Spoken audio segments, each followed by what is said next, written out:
All right.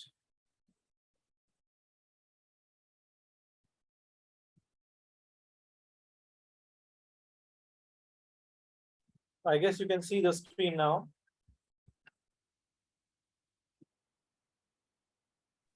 Yes, sir. Great.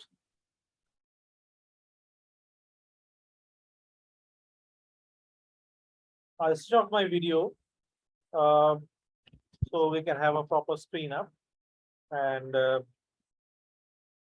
we'll start right from chapter 2. We covered up some lecturing on chapter 2 earlier. So this is obviously starting further from middle of chapter 2. So this is I guess, a third lecture, and we are basically starting from right in the middle of chapter 2, which is about need for security, or why do we need security. And we have so far discussed about things like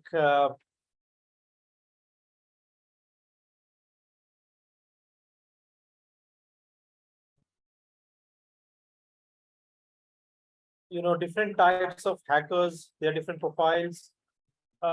We've discussed about some intellectual property rights, how they are important, how they can prevent uh, piracy and plagiarism, and how they can somewhere prevent information theft from companies, because they are describing certain lawsuits. They provide some some sort of I would say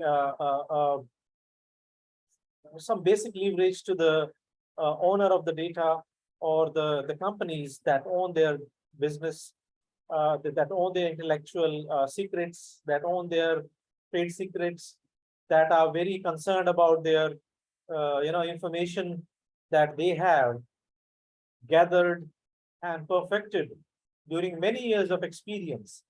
And they have developed their own systems, they have developed their own information assets, they have developed their own customer bases, and this information is very critical for them, because it is something on which their business stands upon.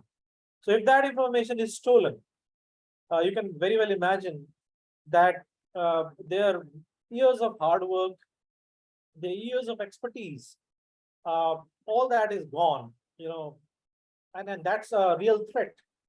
You may have many times heard about stories of, well, not really stories, but you may have heard about news published in various media houses. And one of the country, specifically China and US, obviously are into sort of a constant information war. And most of the time, because I'm speaking from the facts here, China is blamed by certain countries, not just US, but recently there was another, even Russians actually blamed China for stealing their technology. Now you can imagine that some of the technology, especially their defense technology, their stealth fighter technologies, their secret technologies regarding, submarines, other things, some very high-tech technology. Well, that is obviously developed by years and years of, R&D, and there's a lot of investments that goes into it. So I would call it, in terms of defense, there are two superpowers who are at the threshold of research in terms of weapons and technology related to weapons. And obviously, number one is US, and Russia is also not far behind. So these two countries have spent huge resources to develop these technologies. It took like 25 years for US to develop their first stealth fighter jet, F-32, F-22, sorry. They call it F-22 Raptor. Now, there are allegations that China stole that technology and built a stealth fighter, although it wasn't perfect, because stealing doesn't really always give you the whole technical experience and the pitfalls. Because when you do something yourself as a novel endeavor, you obviously will land up with mistakes. You will learn from those mistakes. There will be trial and error kind of mechanism which will help to perfect anything, any new model, any new technology which you're working on. But if you're just taking it and just start to build something out of it, you may land up with something which has more, you know, uh, uh, loopholes, more kind of bugs, and more defects. So that's what happened, I think. So Chinese planes do suffer from certain defects and bugs. Uh, well as these countries, America and Russia, have spent a lot of time to perfect these technologies. But the point here is that just by stealing their technology, a particular country can stand up to you, and they can actually, become a threat to you. And that is what we are seeing, or America is facing right now. So you can very well imagine that you took 25 years to develop a technology, and a particular country comes and just steals that information from you and builds a stealth fighter based on that technology. That's what basically you know their fighter J-20 is all about. So well, for a country it's a huge loss, and obviously it's a huge strategic threat as well. So I'm just making this case to tell you that how much information is important, and how much your technical knowledge, technical know-how is important to any organization, or to even a nation, to a country as well. And if that falls into your enemy's hand, or that falls into your competitor's hand, the losses could be huge, because they didn't spend that money on developing that technology, but they got it for free, or in fact they just stole it, which obviously is illegal. But it did happen. If it happens, obviously you can imagine such a tremendous loss for any organization. We did mention that when we're talking about it, that one of the weakest links when we're talking about the security threats is the human being, and that is actually many times these countries even use. So uh, what happens is something called espionage uh, is the term used for it. Espionage means that a particular country's intelligence agency or their spies would actually go and bribe some people who may not be the technical experts, because the technical experts will still have some integrity. There could be people simple as like the janitors who work in a particular organization, uh, the people who clean up the space. They may send somebody who disguises as a cleaner, and obviously collides with, or kind of conspires with some internal person who could be even a low profile person in that company, bribes that person, and that person gives access to the system, and the person goes in and just copies all the data from their servers, from their computers, or steals their equipment, or something like that can happen. So you can imagine that these kind of things happen. Uh, Another classical case is the case which obviously comes from the fact is Pakistan. One of the postdocs from Pakistan goes to uh, Netherlands. He's working there in a company. That organization also works on nuclear reactor designs. He steals the drawings from those nuclear reactor designs. He smuggles them to Pakistan. And the next thing is the Pakistan has a nuclear bomb. Well, obviously from a stolen technology. So the person then was tried. The scientist, obviously, who did that, his name is A.Q. Khan, Abdul Qadir Khan. And he was in jail recently. But the jails in Pakistan are more of a luxury. Uh, the name is jail just to fool the international community, but they provide good amenities to their some of their high-profile prisoners. So the person is sort of in jail, but the person may be living in a lot of luxury out there, because they still consider him as a key scientist who actually became the father of their nuclear program, although he's in jail. That is because of international pressure, because there were evidence against him that he stole nuclear reactor designs and then he smuggled them to Pakistan. So, and then, yeah, moreover, sold the technology to some other countries like South Korea, North Korea, and Iran. So there have been evidences against him that he has, uh, done a nuclear proliferation. He has broken the, nuclear proliferation treaty. I always feel dyslexic to speak this word. Proliferation treaty. In short, it is called NPT. So he has broken the NPT treaty, which bans sharing of nuclear secrets, nuclear technology to certain other countries, which United Nations or America or you know G5 nations might consider as rogue nations. Well, the definition can vary from people to people, but this is a fact. So we have talked about it. We talked about different other facts like we found that through an FBI survey that 72% organizations had cybersecurity breaches in last 12 months. I don't know whether the data is not dated, so this is not referenced. It just comes from the slide. So you can obviously Google it and try and do a fact check on it. It could be different this year.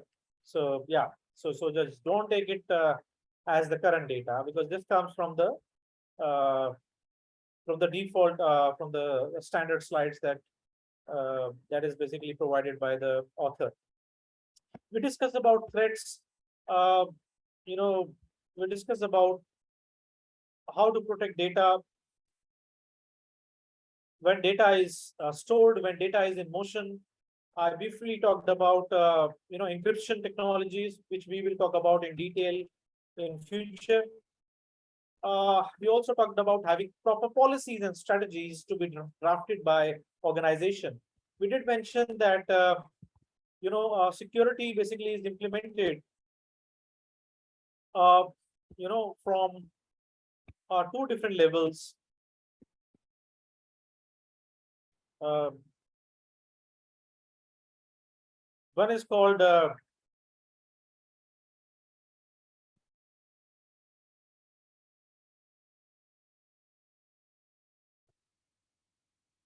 yeah, we talked about yeah, I think that was in chapter 1, but we discussed about top-down approach of implementing security, and we described about bottom-up approach as well. And we discussed that top-down approach is more effective compared to bottom-up approach. Okay, we described about some other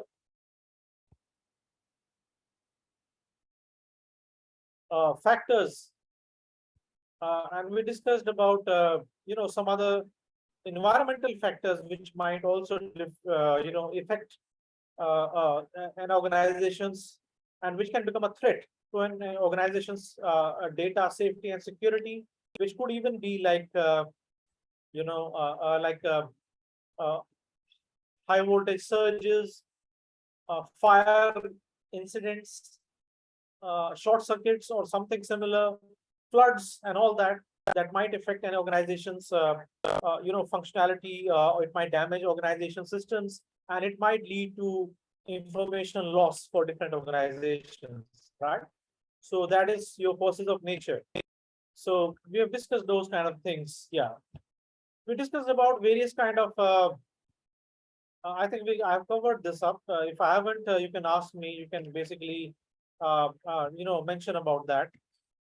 Uh, so we can discuss these things again. But I think I did mention to you that sometimes the act of theft could be physical theft, which means that the devices which stores the data can be stolen. And I gave the example that if a burglar enters into your house, and this signifies how much physical security is important. If the burglar enters your house and the burglar is and you have security cameras installed in the house everywhere, and you got good sensors and everything. So obviously the persons entering into your house who have broken into your house will be recorded in the CCTV cameras, and there will be some physical evidence. Although most of the time they wear a cap and they kind of pull the shade on their face, so their face is not properly visible. But even so, their physical characteristics, how tall they are, slim they are, or how they look, how they walk, all these are very specific traits which can identify a perpetrator. And the intelligence agencies or law enforcement have some special kind of software where they can ask the the perpetrator to walk, and by just the pattern of walking, how the person walks and how a person is walking in a video, they can match the profiles, and they can provide evidence that this person, even if the face is hidden, is the same person, because the body structure, the body language, the style of walking is distinct for every person. So you can imagine there's a lot of evidence which can be still corroborated and the person can be prosecuted. But what if the person, there's a weak physical security and your DVR equipment is kept not in a protected vault, not in a protected, a proper safe or somewhere, and they can simply, many times it's just lying in the shelves, and the person sees, and the person is intelligent enough to figure out that this is the DVR which does the recording, and they just all they have to do is they have to take the DVR along with your TV and with your laptops. So obviously they don't leave any evidence because the data which was stored in the DVR is gone. So you can imagine that physical security is also very important. So is a company's data and obviously the servers. So the server rooms have to be very physically access controlled. There should be biometric access and all physical kind of locks and everything. So it becomes quite a strong room, and the perpetrators or any kind of burglars or thieves cannot simply go and steal your equipment and steal your data just like that. We also mentioned about software attacks and attacks by malware. We discussed about, I think I spoke about viruses, worms, trojans, logic bombs, backdoors, and DOS attacks. Okay, I mentioned DOS attacks earlier, but you are very well aware that viruses and worms cause a lot of damage to your devices. You know what is a virus?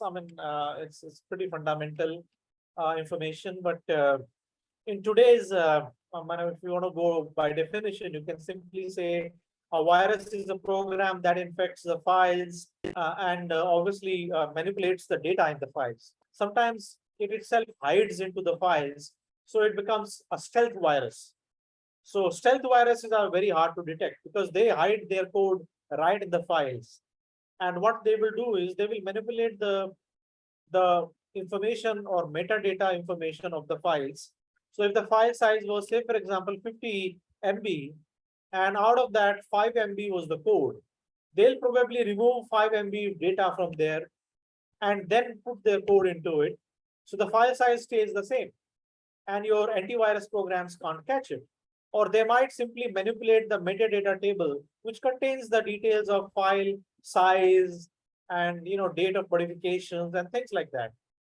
Also, today's viruses, and then what is warp? Now, warp is basically a self-replicating program. You can call it as a self-replicating virus.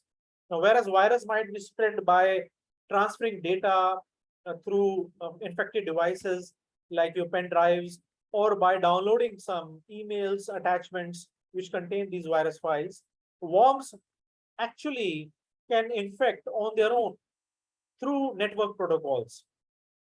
So if there is not proper security configurations done in network servers, normally worms infect email servers. So they try to exploit certain vulnerabilities in email servers. They will then basically, obviously, read the contacts, the email contacts that are stored in a web server, in an email server, sorry. And then they will use SMTP protocol to automatically send emails, to other all the contacts automatically. So that a worm can do very easily, and it can send like thousands of emails across the network. It can infect other hosts on the network, and it is self-propagatory, so it can obviously propagate itself, choke your network. Today, viruses and worms have, sort of married with each other. Basically, you find very high sophisticated malwares which contain viruses, code, and worms as well. So the worms will use to infect or spread the virus codes. Virus codes will go and infect the system and the files and corrupt the data in the system. Then we have Trojan horses. I'm sure you have read the story of Troy, or you have seen the movie Troy, where you know that those Spartans basically got fooled by the Trojans because they were fighting a war, and then this guy Achilles makes a plan, and he makes like a big, huge wood horse, and the Trojan soldiers are hiding in that horse. And the next day, they see a note and they see that the Trojan army is gone. And what they see is basically they see that there's a huge horse standing there. They go and read the message, and the message says that we have gone tired fighting you guys. You are real heroes, and we couldn't break your defenses, so we have accepted our defeat and we are leaving. And as a token of our, to kind of respect your bravery, we are leaving this horse. This horse will be the token of our, friendship, that we will not attack you in future. This horse will signify your bravery. It's like a trophy for your bravery from the people of Troy. Now these guys are so happy and dancing and rejoice. Uh, I have read the story also, and I've seen the movie. So one of the guys, some intelligent guy tells them, "Hey, let's burn it. I don't trust this horse." But the other guy says, "No, no, no, no, no. We will not burn it. It's definitely like a trophy to us. We will show it to our kids, and they will remember our bravery and all that." So they basically got fooled. They brings the horse inside. In the night, they are celebrating. All the guards are like drunk, enjoying. And right in the midnight, these guys come out when the guards are sleeping. They just, captures or takes control of the main gate of the city, and Sparta city, and they open the gates, and they send some torch signals. And obviously, the Trojan army was hiding behind the mountains. So they didn't really leave, but they were just hiding. And they obviously come and they enter the Spartan town, and they obviously, the last scenes of the movie are quite violent. So that the whole Spartan city is taken down by a horse, you know. And what's basically interesting here is that the horse, which appeared to be, a useful object or more of like a trophy, became their curse of their downfall. So similarly, there are softwares which appear to be very attractive, very useful. They might come as screensavers. They might come as free games. They might come as useful utilities, like free antivirus, free, disk space cleaners, free battery protectors, and battery savers, and a whole lot of things they might claim. But in the background, there is a notorious code sitting, and that might hack your computer. That might plant a backdoor into your system. A backdoor means that it will be a program that will be installed in your computer, in your device, that will allow a hacker to remotely access your device. So these sometimes are also called remote access Trojans, as rats. Uh, there are different names given to them, of course, from different organizations. And as we mentioned about backdoors, what else? Yeah, they can also plant something called rootkits. Rootkits basically are again some malicious program that when the system starts, they are installed in the root space. And when the system starts, they take control of the system. They might pass the control or access control at least to the hacker remotely. And then they will give back control to the user. So the user doesn't really suspect that something is wrong. But in fact, the real control of that system also sits with the hacker. And hackers, through this kind of modus operandi, can infect or can control huge network of computers. These computers are normally called as zombies, and this kind of network can called as a zombie network. Sometimes these programs are automated. They can, infect other computers automatically. So they are controlled by an intelligent program, which does this, this planting of virus and using Trojan horses or using other kind of worms to propagate themselves, and then infecting the computers through or giving the remote control to the hacker through certain automated programs. So in that case, they are called, uh, you know, bots, BOTS, bots, right? Or simply, sometimes they might be referred to as uh, these kind of networks would refer to be as botnets. So botnets are again, networks or form of zombie networks that are controlled by or auto-controlled by these kind of malicious, uh, automated programs, which obviously is in control of some hacker or hacking organization. And they infect millions of computers or sometimes thousands of computers around the world. And they can be used to launch uh, DDoS attacks on an organization or sometimes even on a country. So you can imagine that, the scale at which these malicious programs or these kind of botnets can cause damage to any organization or any country as well. And they are used by hackers, hacking organizations. Sometimes they are also used by, some of the enemy nations to launch attacks on their enemy countries. And you may have read a lot of information about it. So botnets can be used to launch these kind of sophisticated attacks at a very large scale.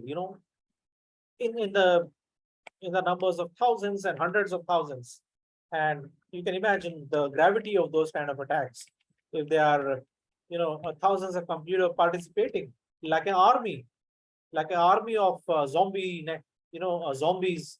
Don't try to imagine those ugly images that you see in the movies. But here, obviously, these zombies are, your computer devices. They don't look very ugly, but the actions that they can perform could be very deadly, could be very,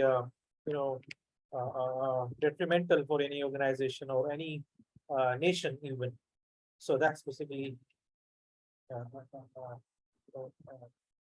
situation that may arise by any kind of this thing. So this is exactly the same thing. It is the modus operandi of a Trojan horse, how it works. Trojan horse arrives. No, if in normal language it is just called Trojan. So a horse is just I would call a nostalgic attachment to it, because it relates to the story of Troy. That is why the word horse is used. There are no horses here. It's all software.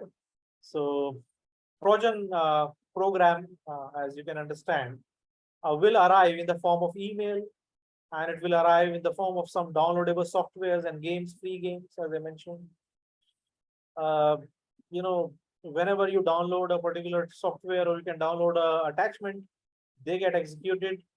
It releases the payload, and then it can monitor the computer's activity. It can install a backdoor. Monitoring means obviously it becomes a spyware. It acts like a spyware. It will obviously share your screen or your emails or some screenshots will be sent to the hacker. It can work as a backdoor. So backdoor means that the hacker can have access to your system. Hacker can basically remotely access your system, view the files, view your computer logs, view the data stored in your files, and can even remotely copy data from your hard disk and transmits that information to the hacker. So that's basically how it happens. Uh, so yeah. So obviously, I mentioned about forces of nature. I discussed that earlier also. They could be simply now calling them forces of nature sometimes may be quite uh, uh, uh, I would say inaccurate sometimes because if there is like not proper wiring in a building now, sometimes the fires happen due to short circuits in certain buildings, right? So basically, it could be simply poor electricity wiring, uh, poor uh, electricity installations like sockets and plugs and all those things that can also cause uh, fire due to short circuit. So the safety of your place also depends on having proper uh, high quality wiring and these kind of things. Even your water piping. Water piping obviously means that water supplies. Uh, if there's a water breakage in your server room, close to your server room or your office, and your office gets flooded due to that poor, plumbing, poor pipelines that has been laid, and there's leakage there. That can also cause flooding or damage to your equipment. Apart from the forces of nature, which definitely means that you know a lightning can strike, you can get a lightning surge that can damage your equipment. So you should have proper surge protectors for that, and they can damage your equipment just like a lightning can strike and damage your TV, or your other devices which are connected to your electricity. Similarly, there's a possibility that a lightning strike can damage your server equipment, your network equipments, and cause a lot of damage to your organization. So be careful that it's also about other factors which can also cause problems. Deviation in quality of service. Obviously, the quality of service has to be good. Uh, and we are looking at poor quality of service, which means uh, like internet service.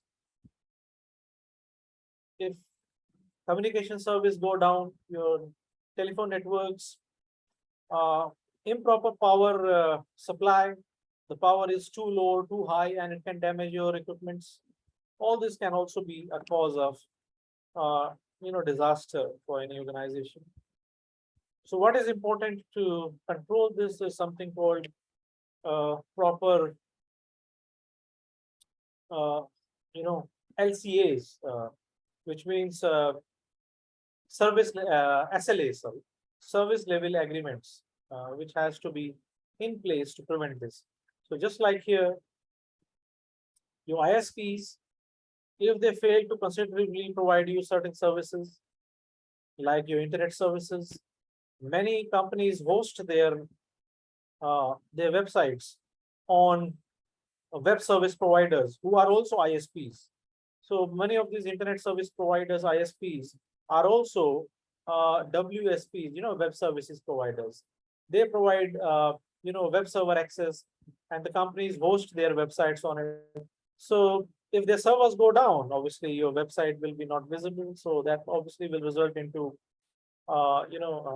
inability to access your website, and as a result, you will lose a lot of orders, people who would have come to your website and liked your products or information or the services that you provide, and would have sometimes made bookings online or placed orders online. Uh, If you have an e-commerce enabled website, would have even bought products from you online. So all that can be affected if the ISP is not giving a proper service. So web hosting provider, as I mentioned to you, most of the time the ISP companies also become WSPs. So it's like the same provider, or it can be different as well. You may have ISP different and WSP different. So it depends. So internet services they provide, the hardware and website support they provide, all that is important. And if that is not proper, then obviously organizations can suffer due to that. Power irregularities, yes. Fluctuations, organizations with the inadequately uh, conditioned power. That means you don't have proper voltage regulators, or you don't have a proper UPS systems. So now all that can obviously cause destruction, and you may have to control the power supply by installation of UPS, uninterrupted power supply systems, which has battery backup, or you may have to put power regulators to control power fluctuations. But all these things have to be mitigated, if these are the problem for any organizations. There can be obviously threats or disruptions from technical hardware. What is this here? Yeah, hardware failures. That means if you are using substandard equipment, um, you can your hard disk breakdown, your servers breakdown happens quite normally, quite often. Your systems go down quite often. So all that actually uh, can be also a threat to any organization and its productivity, and can lead to organization losses. Can somebody provide me what is the strategy or the technology that is used to prevent hard disk failures? Anybody who can tell me? Maybe you can write down uh, in chat. What is the technology that is used to prevent your hard disk failures? What if you are working with one hard disk in your system and that hard disk fails? Well, obviously, a simple way to prevent that situation is to take regular backups. So you should keep an external hard disk, which obviously comes cheap these days. You connect that with your USB port, and you can take backup of your important data. At least your important data should always be backed up. If you're working on, some assignment, you're working on something else. Today, you also have cloud backup. So install, Dropbox, or install some other backup cloud backup services that you can have access to. OneDrive gives you Microsoft OneDrive. You can subscribe to it. Gives you some free access. Dropbox gives you some free data storage access. Only it's only 5 GB, but it's there. Google Drive gives you some access around 15 GB, but that also includes your email, attachments or whatever data you have in your emails. So it will be shared by that, or your photos and things like that. But yeah, these are some of the free solutions. But uh, if you have large data and you don't want to buy, obviously these subscriptions provide you cloud storage up to 100 GB, even 1 TB. But obviously it comes with a subscription. And if you don't want to buy subscription, at least a simple solution could be to buy an external hard drive and regularly copy your data in that hard disk. But as I said, what would be the professional solution that you should have if you are working as a IS specialist, or you would recommend as a as a system administrator or a information system specialist to your organization? Well, the question comes from your module 3 and D. I'm sure you are studying it in 3 and D somewhere. Network and databases. I don't see anything in my chat yet. I don't see any pop-up. So what do you think could be a strategy to mitigate these kind of data losses if your hard disk fails in your system? No answer yet. Okay. You can also put that into the discussion forum. You can put answers there, discussion forum later on. Well, obviously, it's something called RAID, redundant array of inexpensive drives. That is a full form, you know.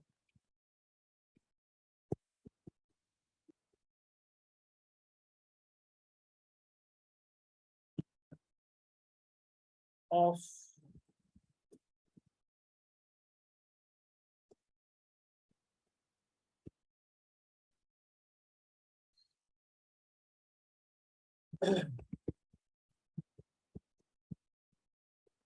drives, right?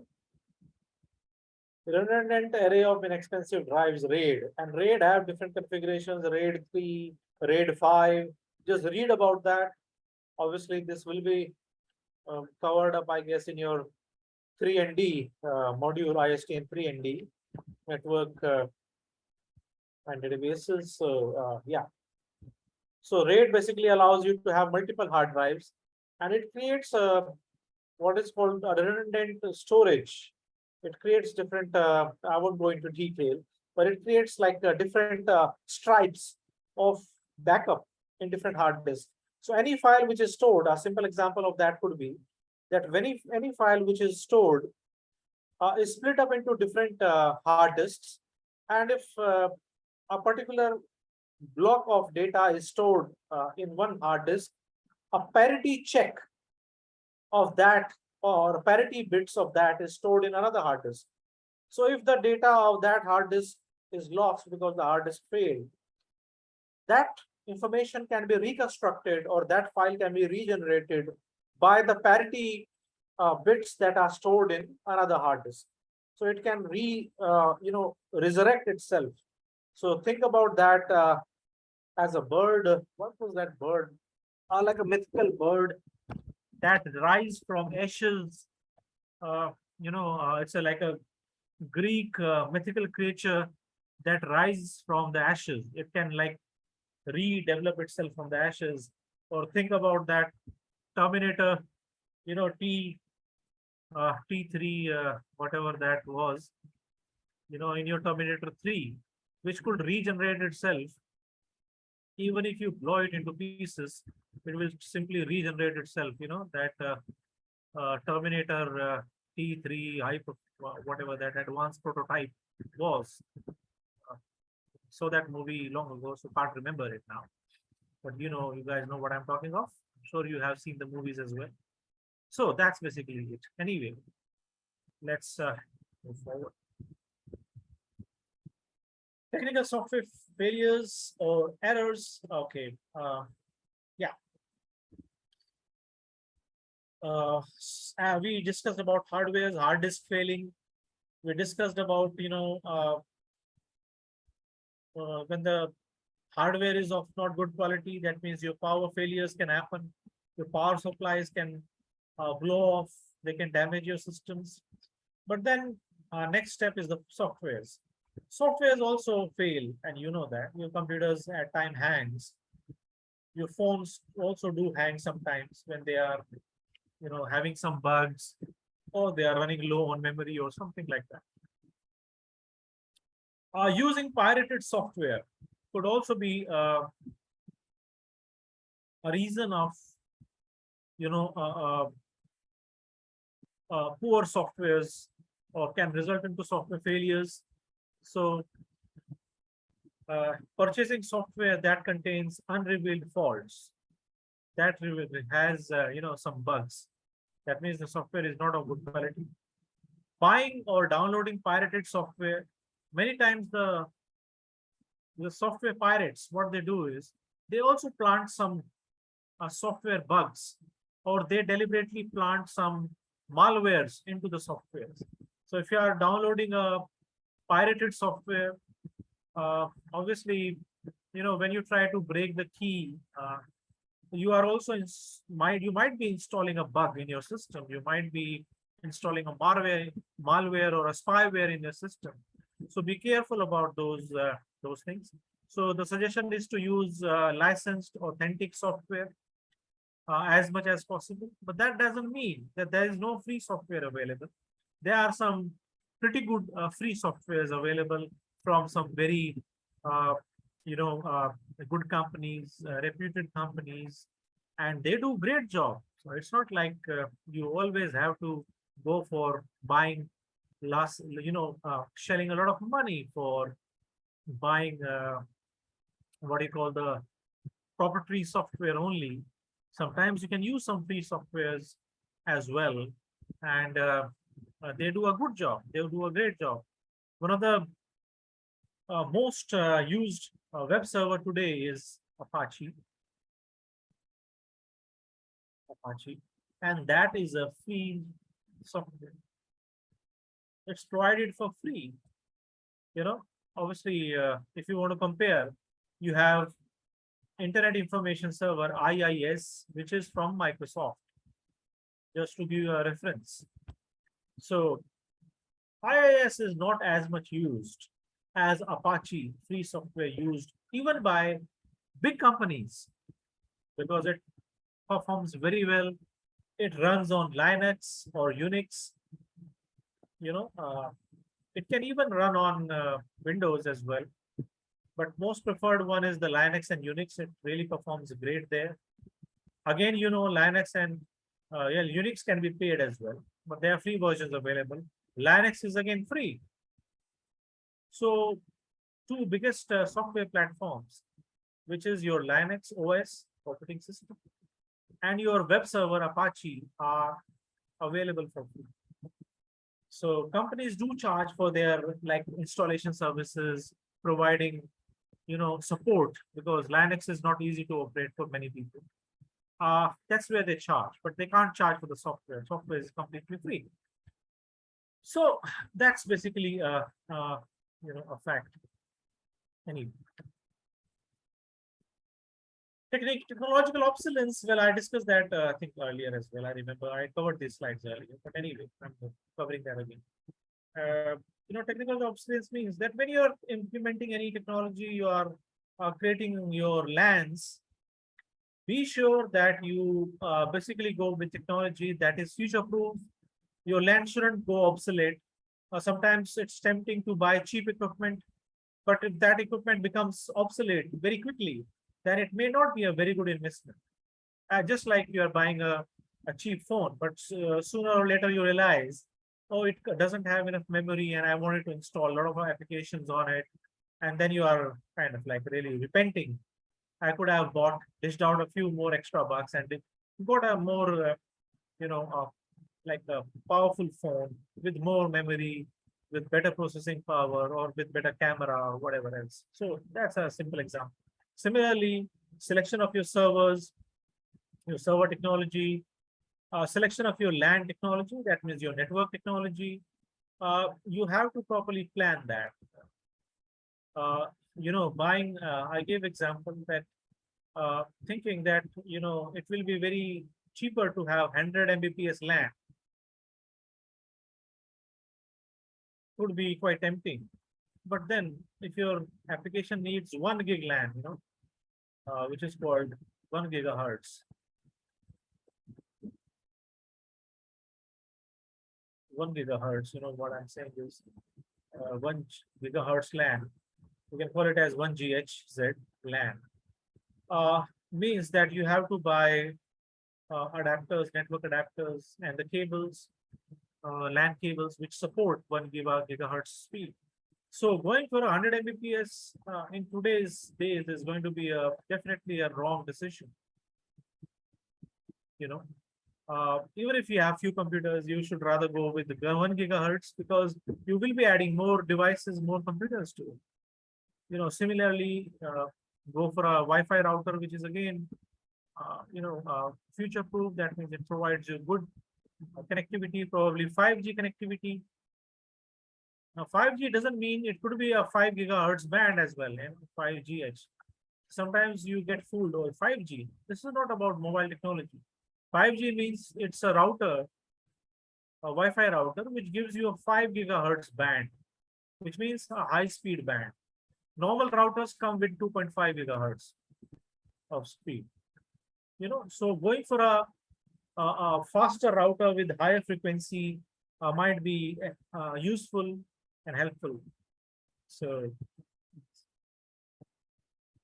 that's basically about technological obsolescence. So try to invest into future-proof technology, which means the technology stays relevant for a few good years. It doesn't become obsolete, right next year or very quickly. Attacks, yes. Any act or action that exploits a vulnerability and it can be seen as a weakness in your system. So that is basically a vulnerability, and a vulnerability is used to attack the system. So attacks happen because the system, or attacks rather, are successful. Let's be clear about this term. Attacks are only successful if you have vulnerabilities. So if there is a system vulnerability, then only your attacks become a success. If you have your system patched with the proper updates, if you have your system which obviously doesn't contain any software vulnerabilities, then there may still be attacks launched on your system, but they may not be successful because you have protected your system. You are using latest updates, security updates. You're using the patches, security patches that are required or recommended by the software providers. So that's to be careful. Attacks are accomplished by a threat agent that can damage or steal information from the organization. So what is a threat agent? Anything that can be used to launch attack on your system can be a threat agent. It can be simply, a malware. It can be any kind of attack, like we are listing here. So these are called the vectors of the attack. So attack vectors. Now, what is attack vector? It can be a technology or a device or a program, like a malicious program, which can be used to launch attack, on a system. So today we have a lot of malwares, or we have a lot of, these kind of devices, which may be, bought ready-made, or which can be bought from certain hackers to launch these kind of attacks. So they are sold in gray market, or in they are sold on darknet. Sometimes they are even sold on normal internet, because these devices are also used by white hat hackers.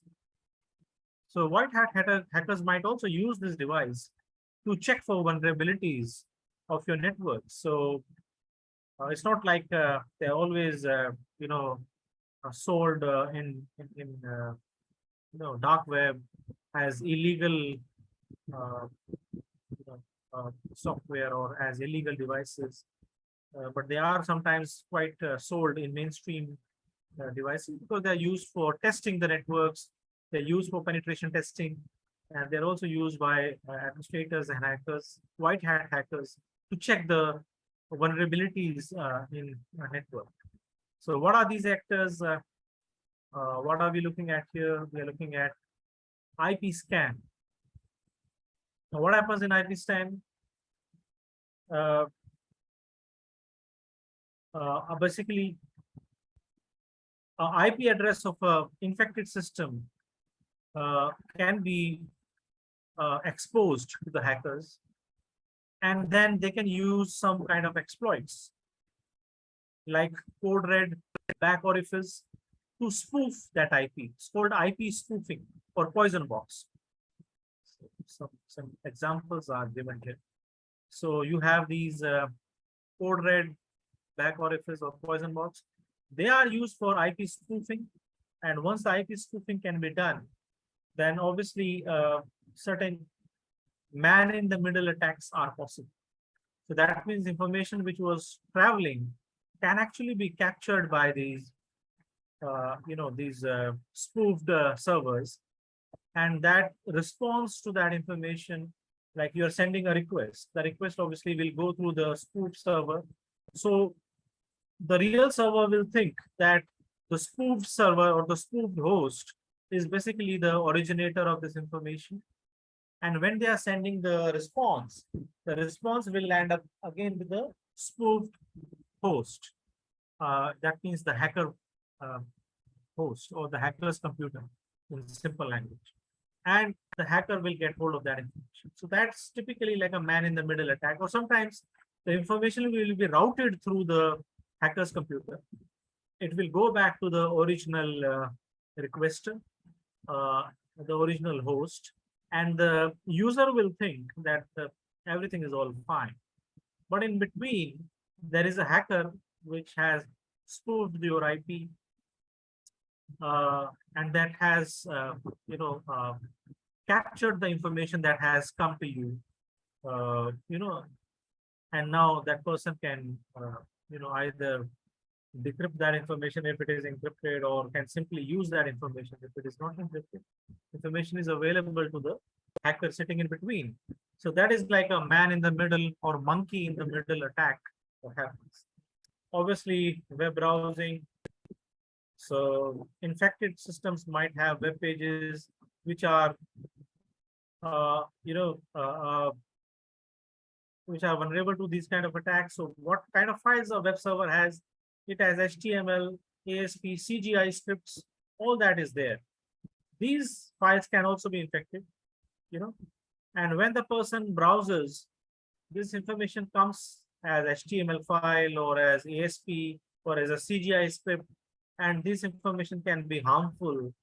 Uh, and when the user downloads this information, or the user basically access that information through the web browser, then that person can also get infected. It can actually infect the systems. Viruses normally comes in the form of exe files, executable files. So you should always be careful when you are downloading any exe file, because it may contain a virus. So if you have a proper antivirus scanner, scan that through antivirus scanner, and then only use that file. That is why you see when you try to send your Visual Studio programs, and because it contains a exe file, and you try to email your files, that those exe files are detected as threats, and they are blocked by mail servers because they are considered to be, suspected to be virus files or contain some virus code. Unprotected shares. Whenever you share resources on network, make sure you give proper permissions to it. And the configurations or the sharing configuration should be done. That means only authorized people should access that. If they are unprotected shares, then anybody and everybody can actually access those shares, and they can plant infected data. Viruses can be planted into it. Mass mail, that's another kind of a vector, which means sending phishing attack or phishing emails. Most of the time, these phishing emails are sent from compromised mail servers. So it sends emails to different addresses. You might have seen sometimes even you get certain phishing emails where you say the payment has been made, confirm this, click on the link below. You know you never made a payment, and you can simply understand that this is a phishing email, and that is how they try to phish you through mass mail attacks. So most of the time they are, bots used to launch these kind of phishing attacks. They will automatically go and look for address book in the server, and then automatically they will send emails to different users. Sometimes they will pick up the first name of the user, and they will send an email addressing your name. So they will say, simply say, hi, anybody, like, hi Larissa, and then you will think this email comes from like a trusted source. So you might be tempted to open this, and you might be tempted to open the link.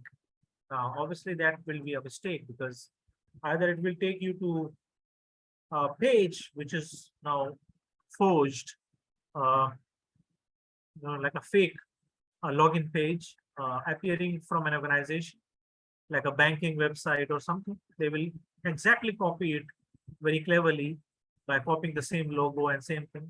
And you will think this is a login page from a web server, from the banking website, and you will try and put your username password. The password obviously will be hacked by the hacker. It will be stored by the hacker because that website is running on the hacker's server, which could be a simple a computer running a, like a Apache server on it, running any free server on it, and just has spoofed the IP, or they have simply redirected you to that web server link. But most of the time, you will check that the URL becomes suspicious. The URL of that link might not exactly be the real URL of the bank. So be careful about checking the URL. It may have something in between which differentiates this URL from the original banking URL, or the original URL of the website, that particular company. So be careful about that. Simple network management protocol. SNMP protocol is basically used to provide network diagnostic or network monitoring data. Now, this SNMP protocol can be used, you know, uh, to sometimes hack the computers and hack the networks. So by using widely used common passwords that were employed in early versions of this protocol, previous SNMP protocol used to come with simple passwords. A simple password is like the user is, uh, you know, system, and the password is manager. Now that's a default SNMP password in many systems, in many servers. And simply, this should be removed when you are installing a server. But many system administrators either are ignorant or they are too lazy and they don't remove it. Now, the hacker will simply try to look for system and manager. And most of the time, they will get access, and they will then try to access the information. So they don't need to crack it. They already know the password because there are some very common passwords which are by default used into the system. And if the system administrators haven't removed them specifically, they might still be active. So simply just go and log in, and then you might get lucky there.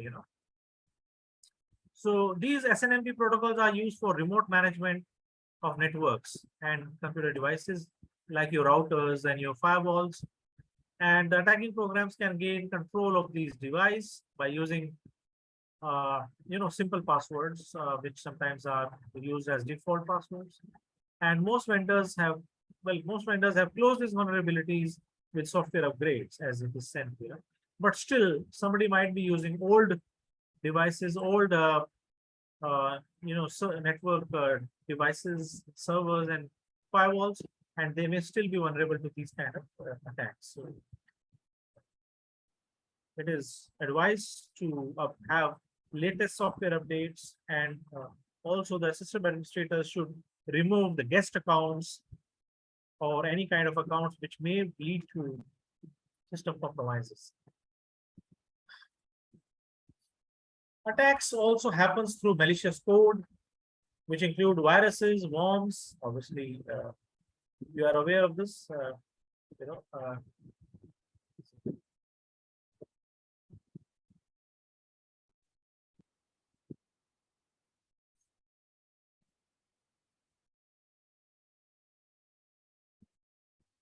so you have, viruses over here.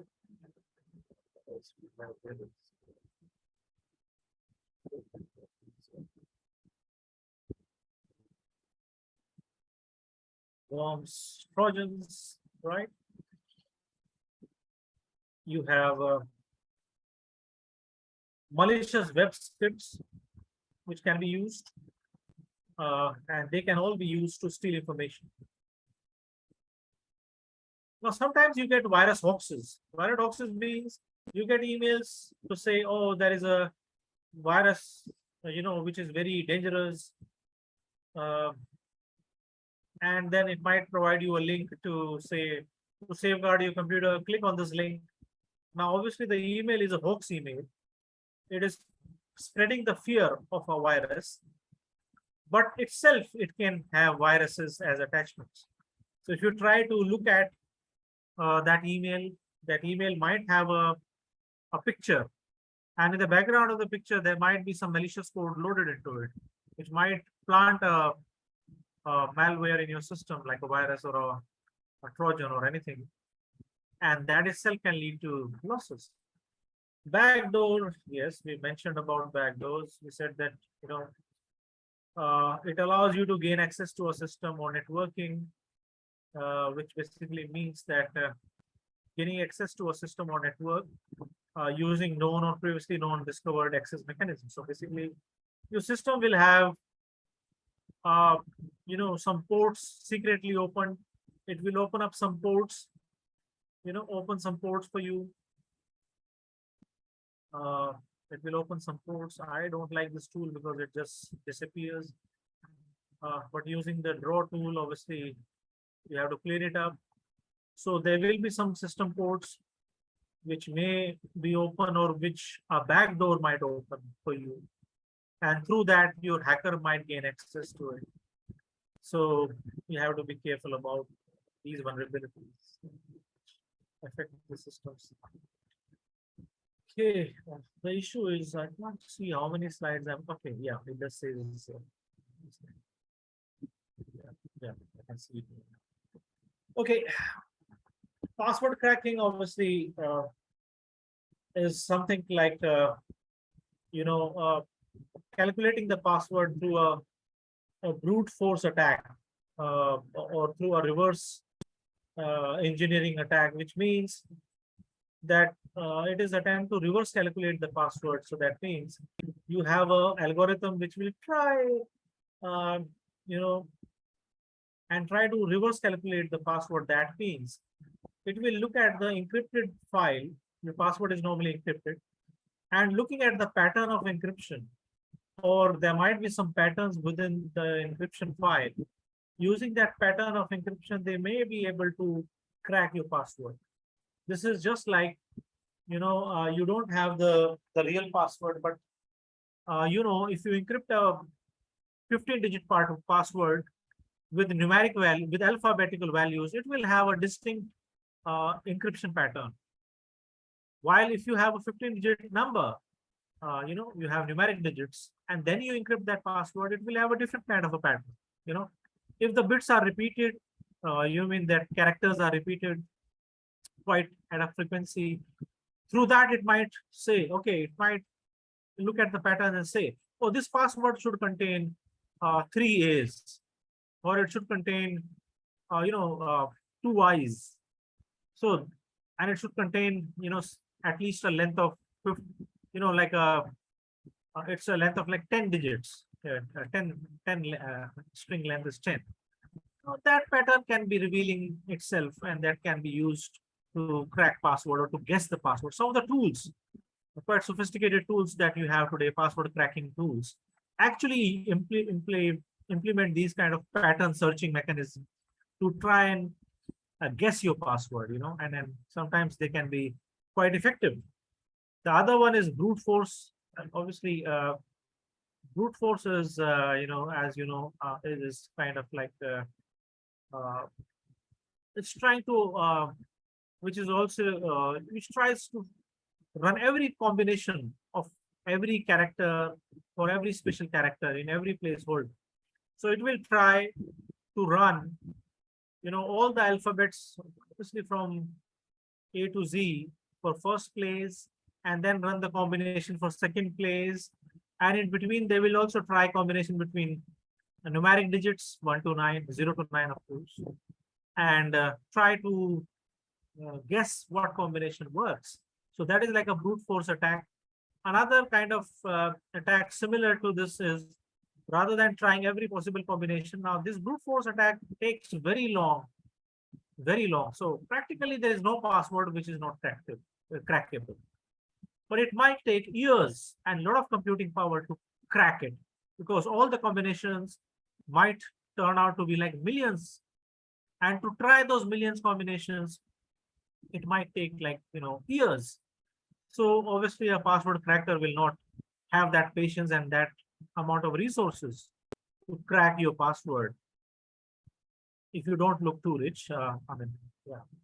Or if it is not like a banking website, or if it is simply, somebody who's like, they know he's not a super rich guy like me, they won't really bother. But if they are trying to crack something which they think will hold, worth millions and billions, they might actually employ a whole zombie network onto it to crack that password. And these kind of attacks can be devised, and they have been used. This kind of attacks have been implemented by certain hackers or hacking organizations.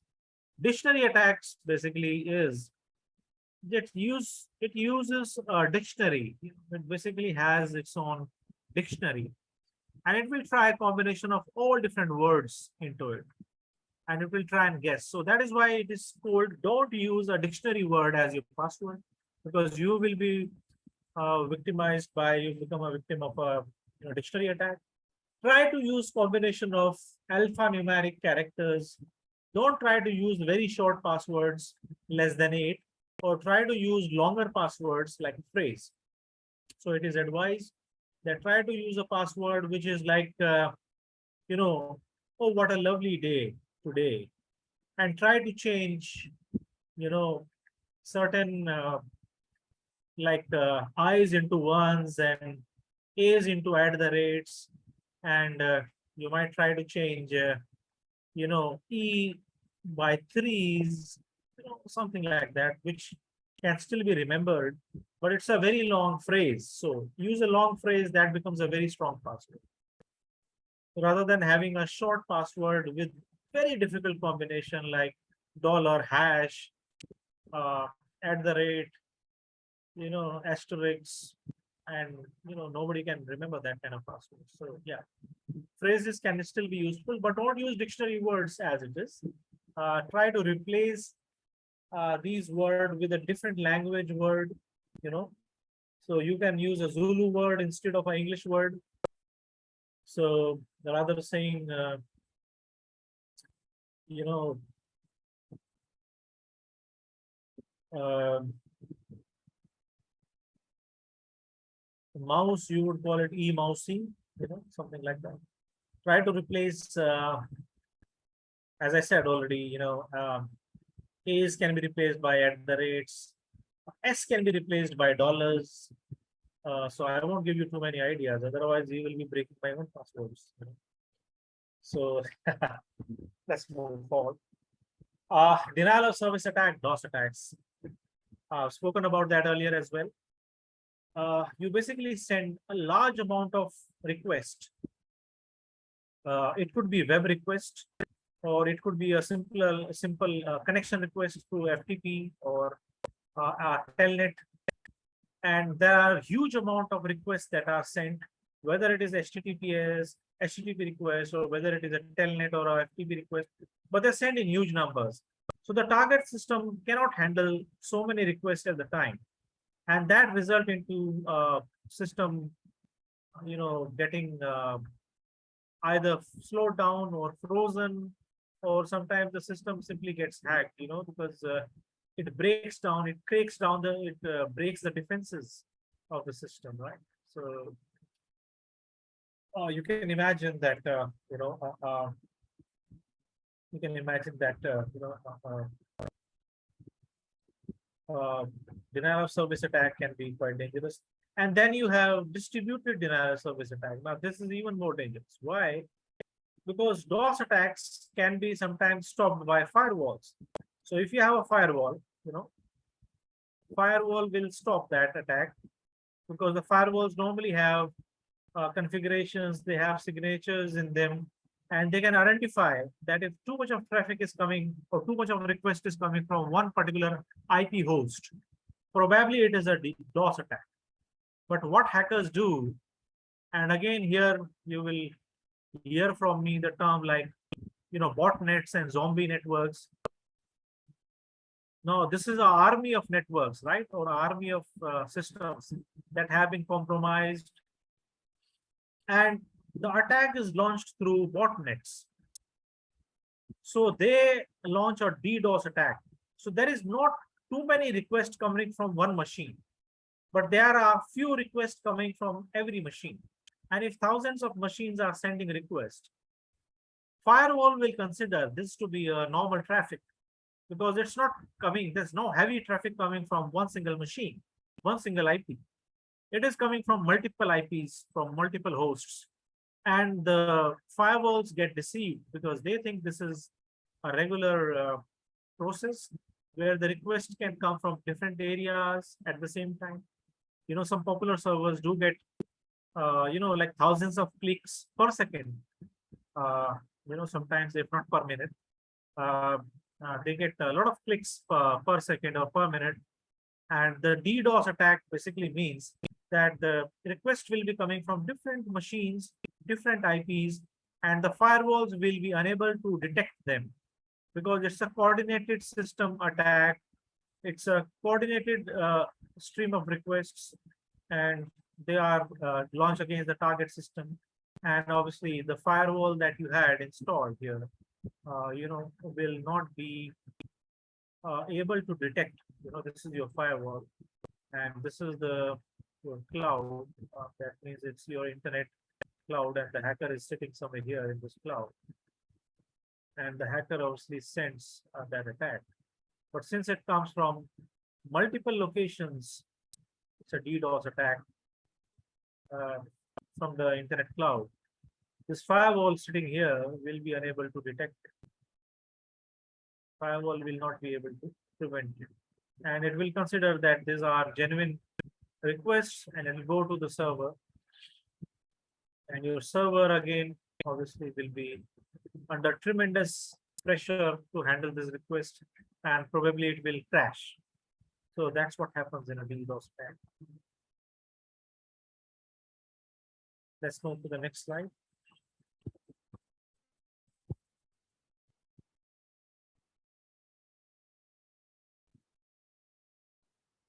This is how a DOS attack works. A hacker compromises a system.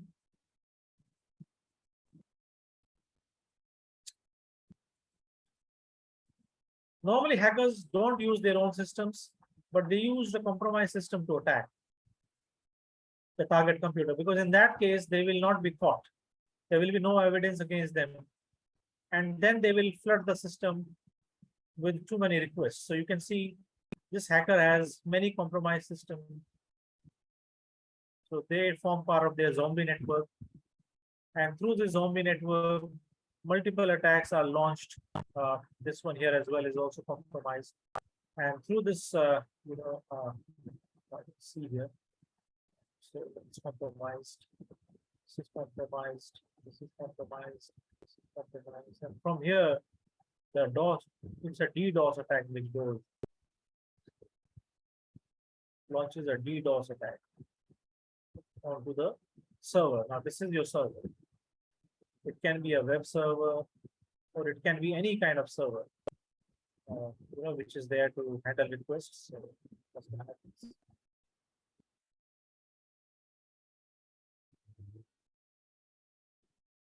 Now, I already mentioned spoofing. Spoofing is a technique where the IP address is copied by the attacker. First, the attacker tries to know your IP address, which is not very difficult. And if you haven't, prevented your network by a proxy server, by a proxy, or by a firewall, it's easy to gain access to your IP. And using your IP, the person can launch a man-in-the-middle attack. So the network packets obviously goes through this network through the spoofed server, which is a hacker's machine, hacker's server, and they can be modified, and their header information, basically their target IPs and their destination IPs are changed. And then the information goes back to from the server, it goes back to the attacker who's sitting in the middle here, you know. This is your attacker sitting right in the middle, your hacker. And then through this, the information goes to the user. So sometimes the user is thinking information is coming to him directly, but basically the information is coming through a spoofed server. And this is your man in the middle attack, MMD, MMOD,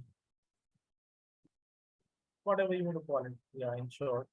So man in the middle attack obviously happens through this way. This is your real server, and this is your user. So there is a spoofed machine sitting right in the middle, and the traffic flows through that machine, and the data packets are captured, and sometimes they are also decrypted, and yeah, the information is accessed. Spamming means unsolicited email sent. That is basically spamming. Spamming means sending unsolicited email, commercial. Sometimes you get too much of advertising email about softwares, about meetings, seminars.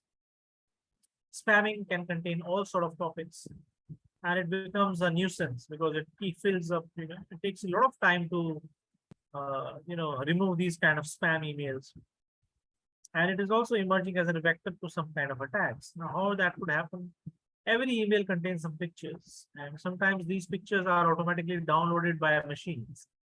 So these pictures can contain, malware or viruses or a certain Trojan or backdoors in them, and they get installed in the machine, and the machine obviously get infected, and in that way the machine becomes like compromised and might be remotely controlled by botnets or by become a part of a zombie network of hackers. So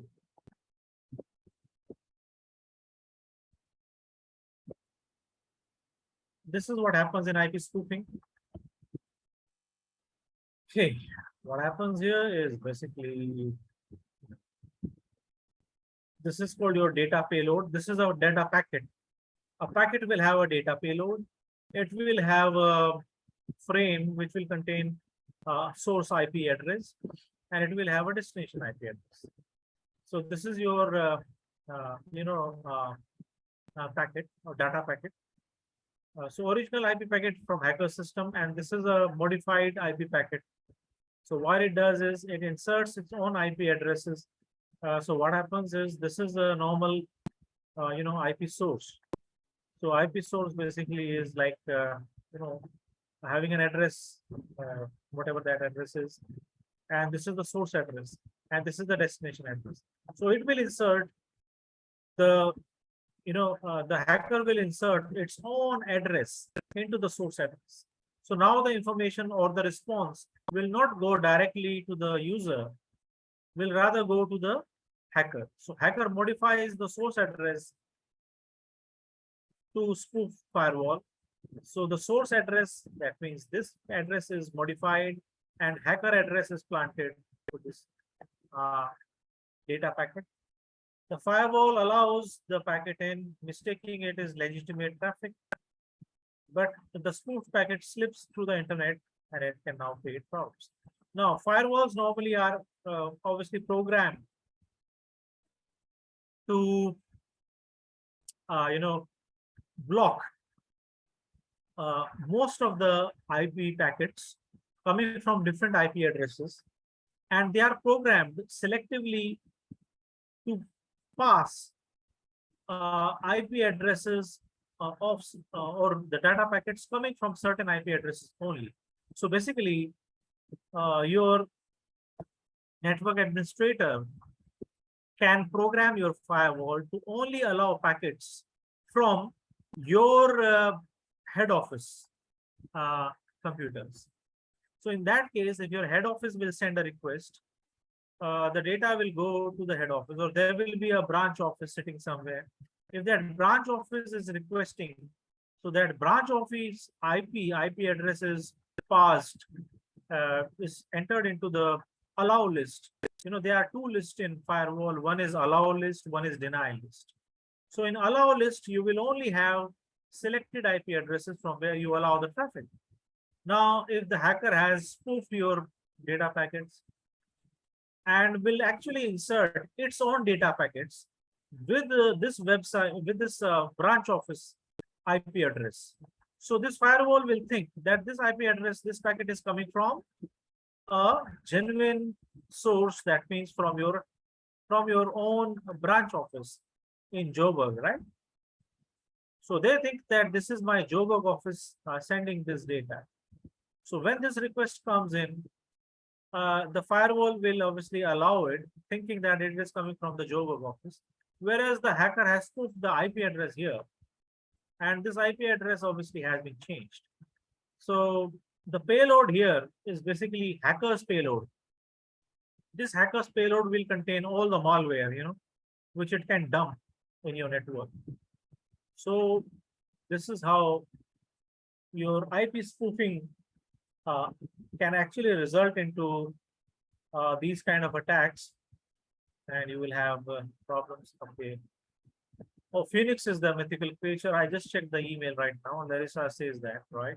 Yeah, it's a bird which actually resurrects from ashes. Excellent. I checked it very late. Sometimes these notifications are hiding from my screen. Sorry about that.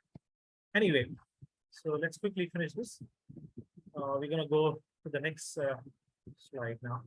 So that's what happens in IP spoofing. I hope this is clear to you guys. So that was the IP spoofing attack, and now this is your man in the middle attack. So what is happening in man in the middle attack, as you can clearly see here, is basically that.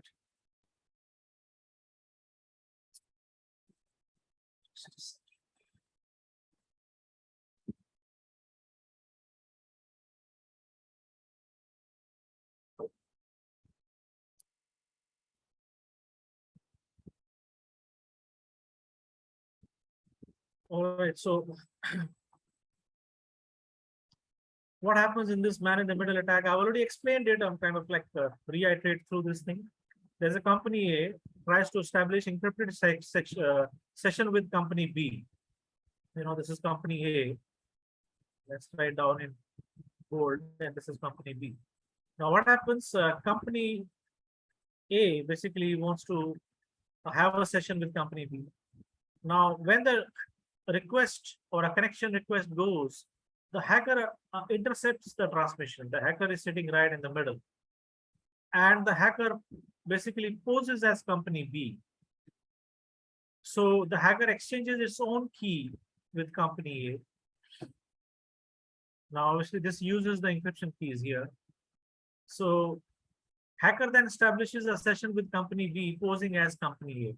So basically, this guy knows two things. One is it knows the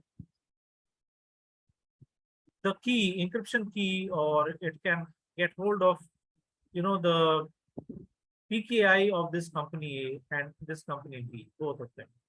So when the traffic goes through, it actually can, and this also involves IP spoofing, by the way. It's not just because without IP spoofing, the packets will not reach this guy. So it will use a spoofed IP, which will be the spoofed IP of company B. Then only the packets will go to the hacker. And the hacker will obviously now, exchange its own key, in a sense, like provide its own encryption key to company A. So basically what happens, that company A thinks that it's talking to company B, whereas it's actually talking to a spoofed identity of company B, which will have the IP address of company B, and which will also use the key, the encryption key of company B, right? Now, this key that will be used will be the public key. So basically, it gives the impression that information actually has gone to company B directly, whereas the information has not gone to B company B directly. It actually went through the hacker. So hacker sits right in the middle. Now the hacker obviously redirects this request to company B. So company B thinks the request is coming from directly from company A, which is not the case. It's not coming directly from company A. It's basically coming through the hacker's network, through the hacker system. So this hacker sitting right in the middle, uh, company B will obviously exchange the information with this hacker because it has spoofed company A's IP address also. So the packets will reach the network of hacker, and then the hacker has the ability to either replace the contents or either exchange the encryption keys and then send the information to company. So basically, uh, it will be sending the information, and as we see, the company B sends all the messages to the hacker who receives and who decrypts and copies the information. Many times, this whole step becomes quite an automated process because the hacker sitting in the middle actually uses something called packet sniffers, and it catches the packets automatically. Some of these packet sniffers have encryption, decryption capability, so they can automatically decrypt the data. So if it is not encrypt using very high encryption algorithm like AES, uh, which is called advanced, I think it's called advanced encryption structure. And it uses a DES. DES is the old standard. Yeah. So it uses the DES one. Then many packet sniffers has the capability to decrypt, will deal with this encryption and their strength and all of that later in chapter 8, I think in detail. But here you can say if it is a weak encryption, it can easily be decrypted by the packet sniffers, which are deployed by the hacker right in the middle. And this is the man in the middle attack, right? And it happens that way. So mail bombing is quite similar to like DOS attack. The only thing is in DOS attack, there is always a request, a client request like HTTP request or FTP request, which normally is, blown out of the proportion. And these requests are sent in bulk. And as a result of that, the server becomes, quite slow, or the server completely, breaks down or cracks down under this request, under the heavy traffic. In email bombing, there are a lot of emails which are sent in large quantity to the target computer. The target computer's hard disk will get completely filled up.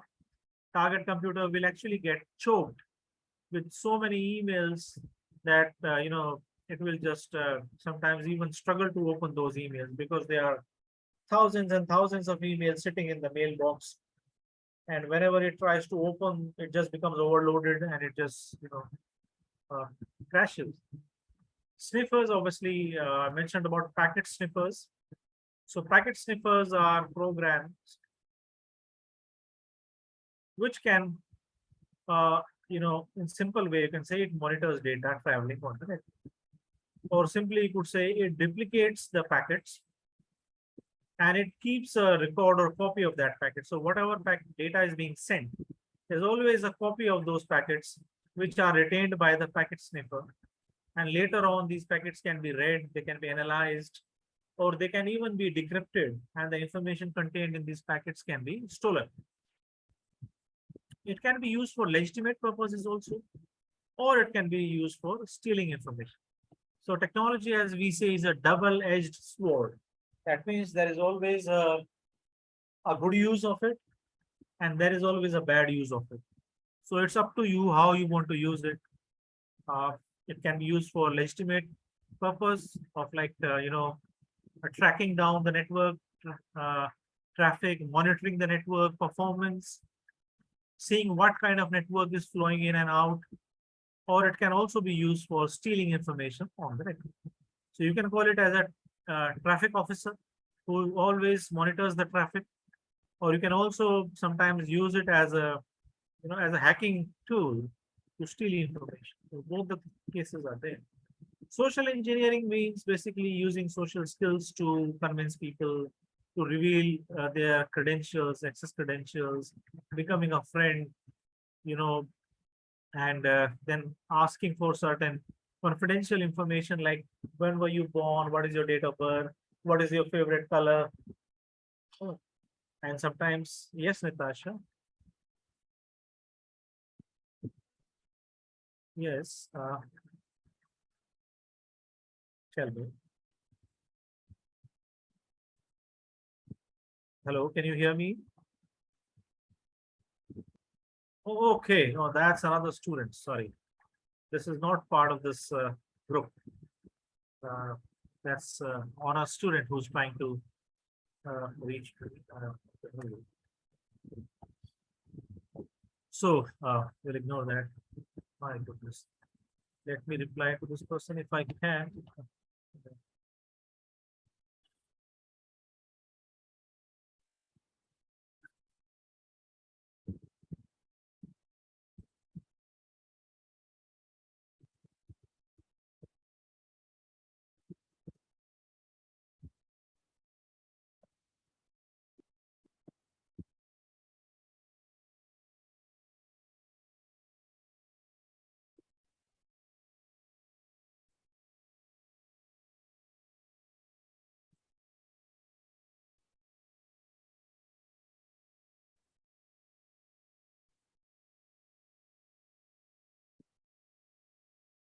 All right. So yeah, hope that will stop this disturbance anyway. So we discussed social engineering. Social engineering obviously happens by befriending somebody and then trying to reveal some information. Sometimes shoulder surfing, some people also call it as social engineering. Well, I would always argue against it because shoulder surfing can happen even when you're standing in the queue and somebody is looking at, what are you typing on your ATM? What pin are you typing in the ATM? And that person will try to steal your wallet after that. He's got the card from the wallet. He's got the pin because you were typing it very slowly, and he could easily simply overlook your shoulder and read it what you are typing. It can be part of social engineering as well that the person is basically, befriending you first, and you start trusting that person. And now the person comes and sits in your office uh, quite frequently, and then you are typing your passwords, and the person keeps a very close eye on your keyboard strokes and reads your keyboard strokes there. That's part of the social engineering process as well. Oh, that's an example of you know, a phishing attack, and it has obviously gone now, large scale through email. Before you were getting letters like this is coming from Nigeria National Petroleum Company. So the letter obviously says it seems it's coming from a very reputed company. You know, uh, the letter is intended to cause embarrassment or whatever, or rather, it's compelled to contact your esteemed self. Return very nicely, politely. I am Teddy, and the board in charge.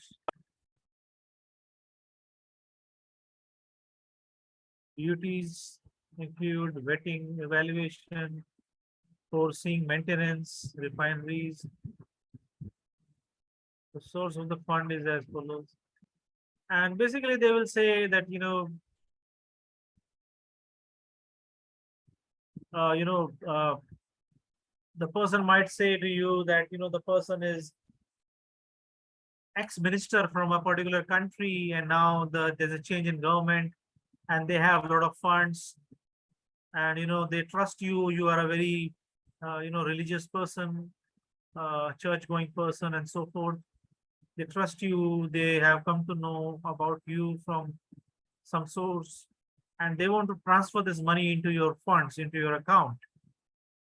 And you can keep a commission of 10%, And then once they come back, sometimes the person will say they are from a family of a deceased, politician who's quite rich, but now their life is in danger. They need help from you. And if you help them, they will be willing to share some money, some funds with you. Uh, and you obviously they trust you. You will give that money back to them and so forth kind of thing.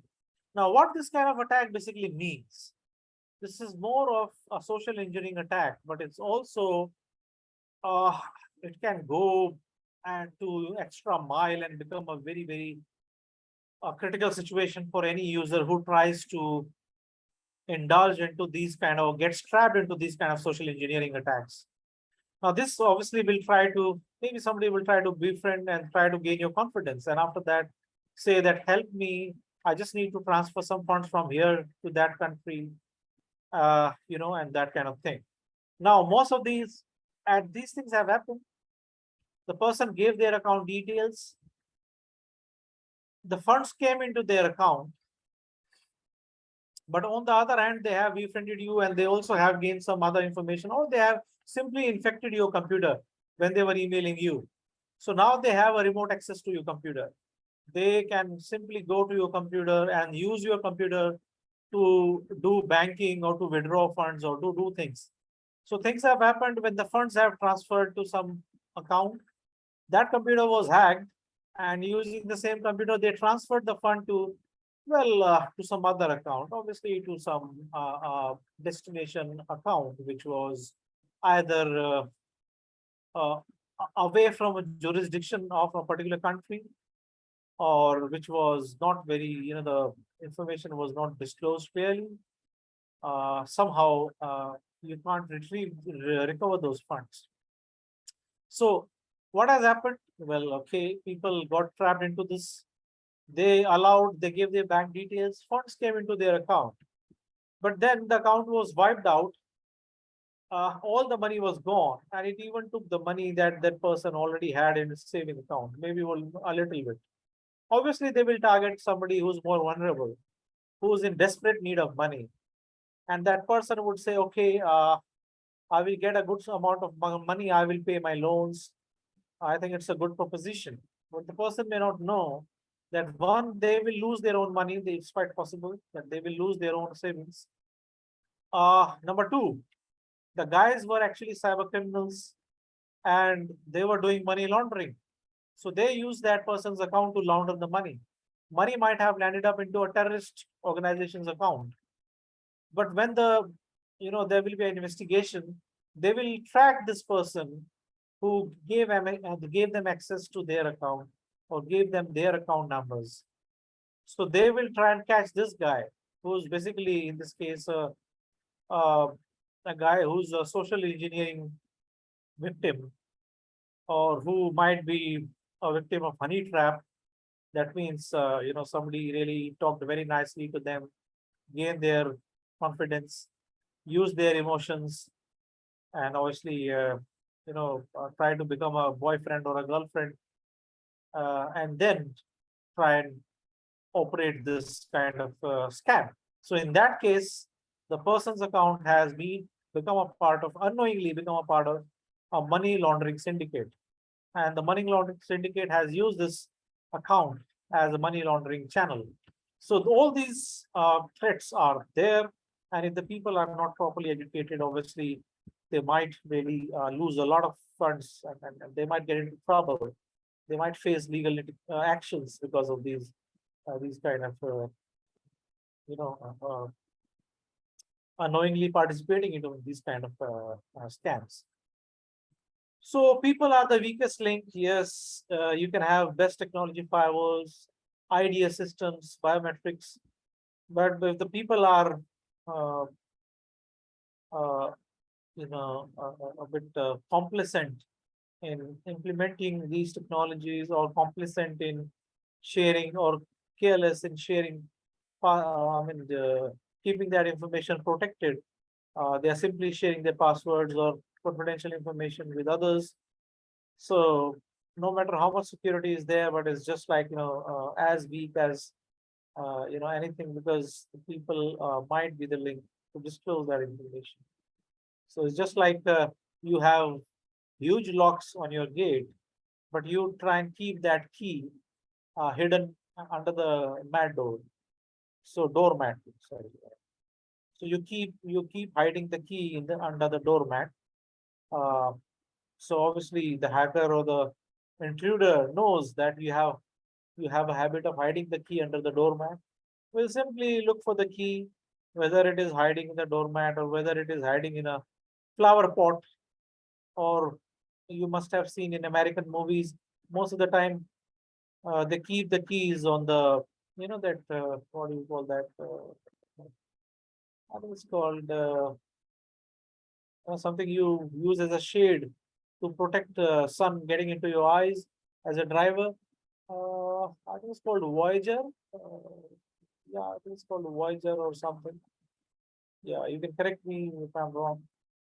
So just keep the keys there. Simply people can take that out. Anyway, so you know the whole thing.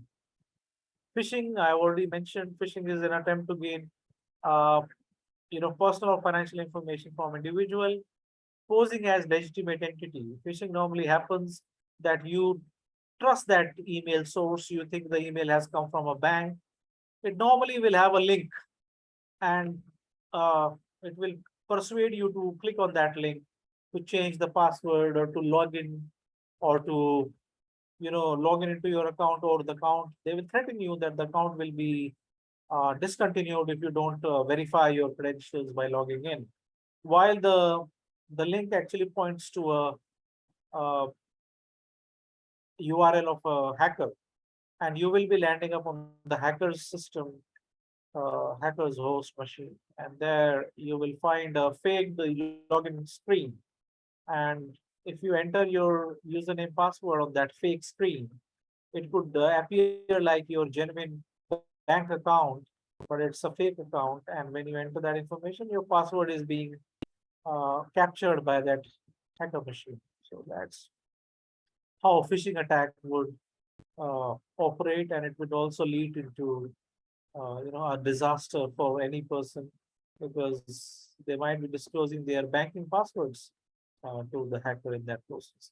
Farming basically means that you are redirecting web traffic to a illegal site for obtaining private information.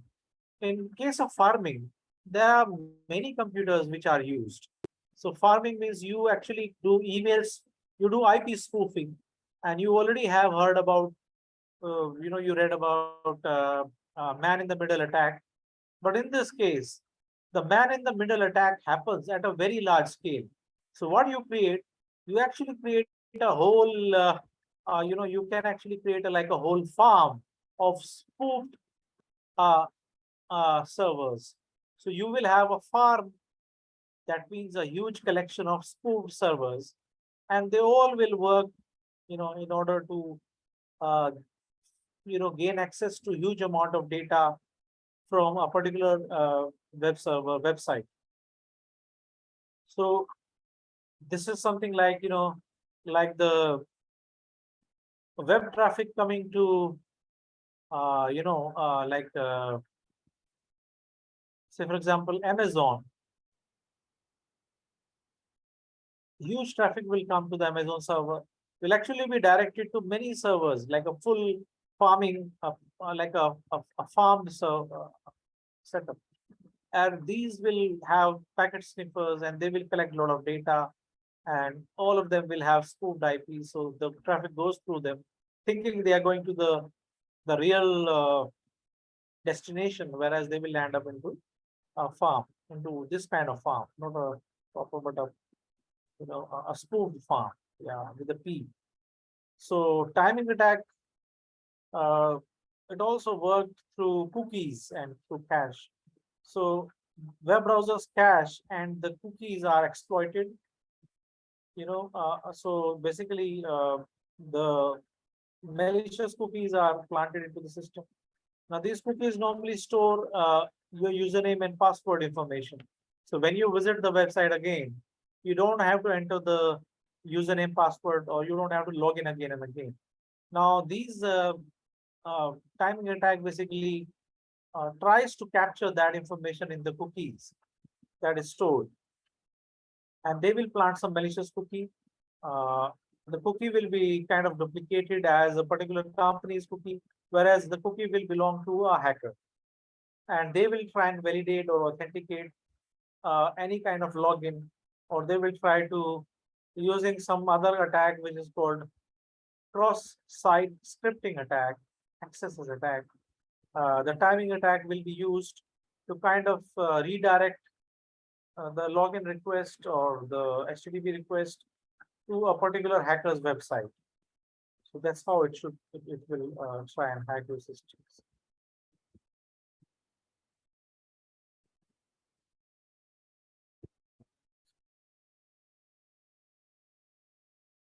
Well, when we talk about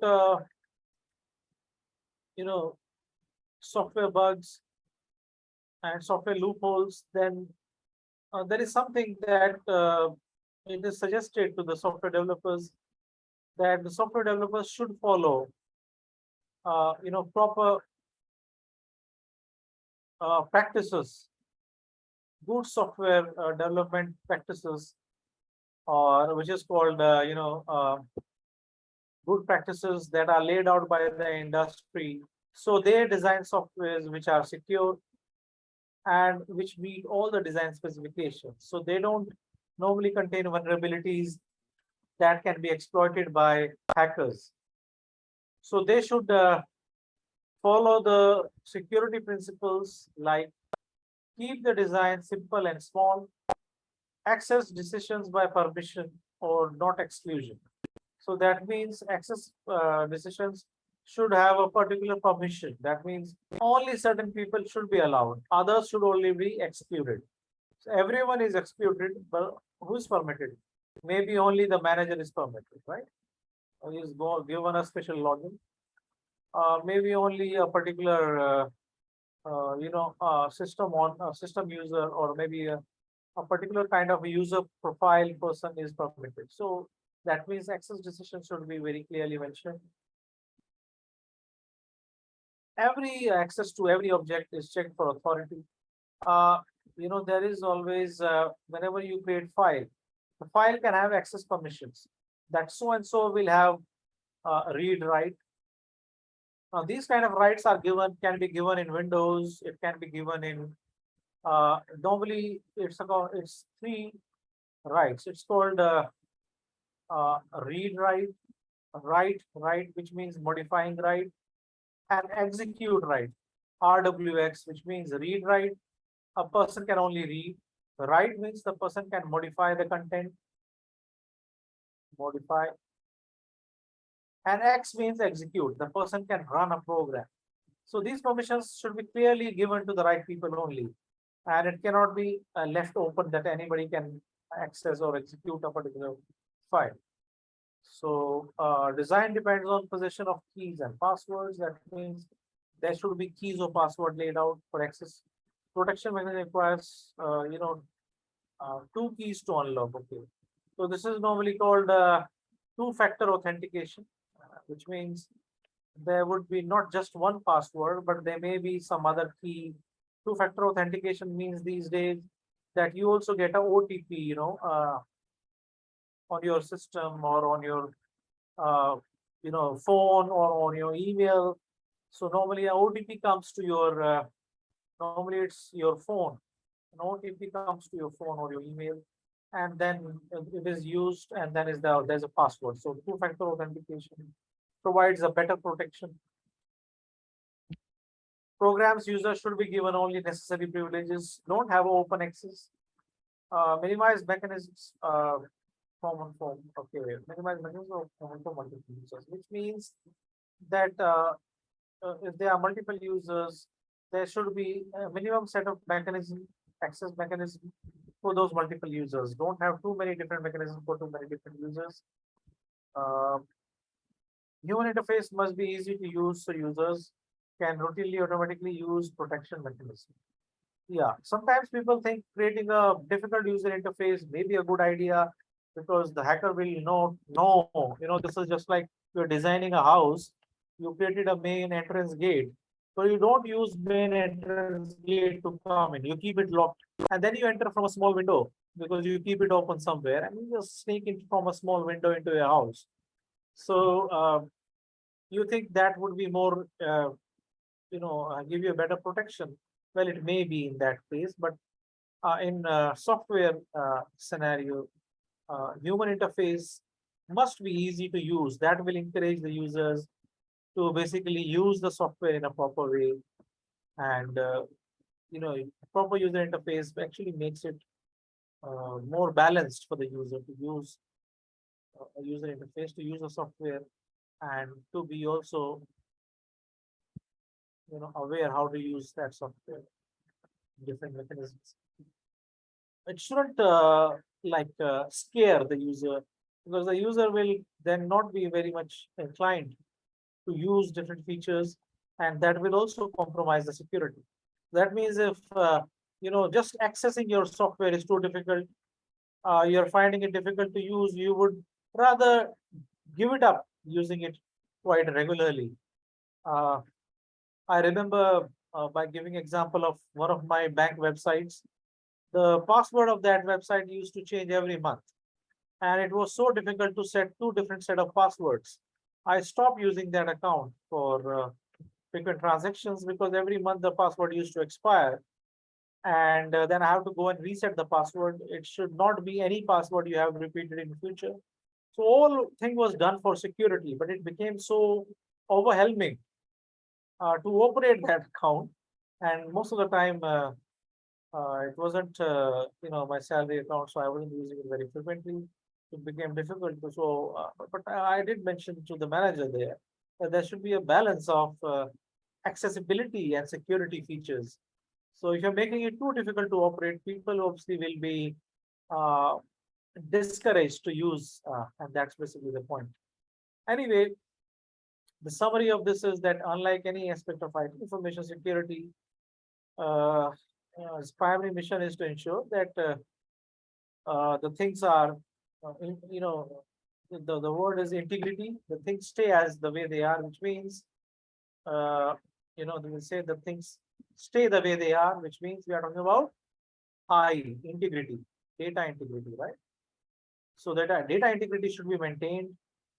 Information security performs four main functions.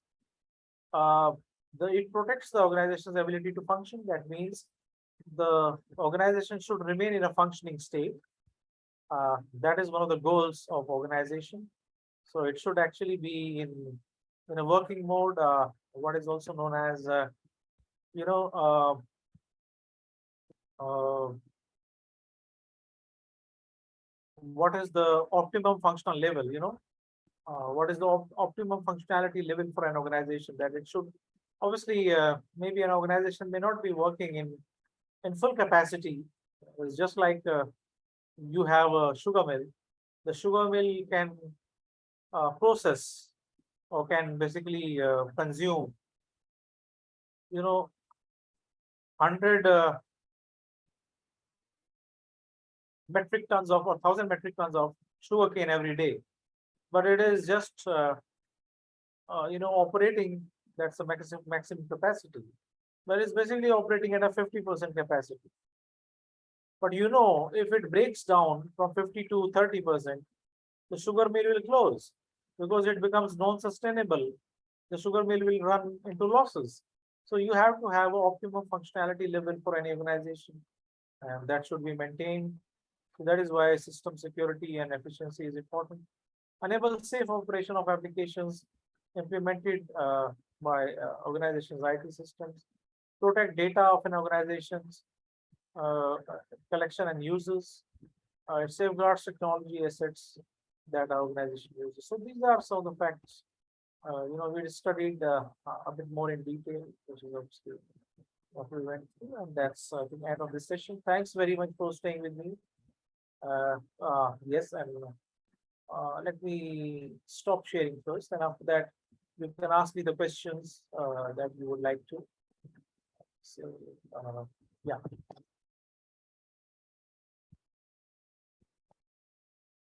So let me stop recording first. Stop the share as well. Stop the recording.